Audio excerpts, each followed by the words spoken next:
અનુસૂચિત જનજાતિના લોકોના શૈક્ષણિક ડોક્યુમેન્ટ અને અનેક પ્રકારના દાખલાઓમાં જાતિની કોલમમાં હિન્દુ ગામિત અને હિન્દુ ચૌધરી હિન્દુ વસાવા જેવી પેટા જ્ઞાતિઓ લખવાના બદલે ધર્મનો ઉલ્લેખ કરવામાં આવતા આદિવાસીઓને ઘણા પડકારોનો સામનો કરવો પડી રહ્યો હતો। અત્રે ઉલ્લેખનીય છે કે ધર્મ અને જાતિવાદના રાજકારણ સામે તાપી જિલ્લામાં નામદાર કોર્ટ દ્વારા નોંધનીય અને મહત્વનો ચુકાદો આપવામાં આવ્યો છે।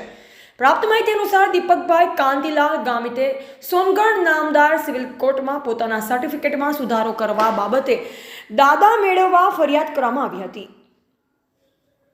सामाजिक कार्यकर दीपकभाई कांतिलाल गामिते आजरोज व्यारा खाते प्रेस कॉन्फ्रेंस योजी विस्तृत माहिती आपी। ब्यूरो रिपोर्ट ग्रामीण टुडे न्यूज तापी।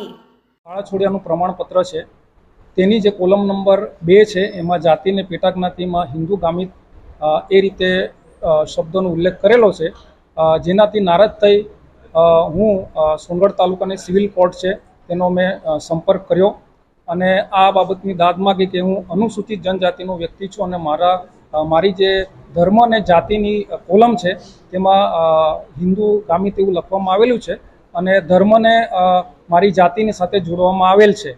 तो आ शब्द दूर करवामां आवे, कारण के अनुसूचित जनजातिनी जे व्यक्ति है ते बंधारण प्रमाणे એને ધર્મનો કોઈ બાદ નથી, ધર્મની એના માટે કોઈ જોગવાઈ નથી।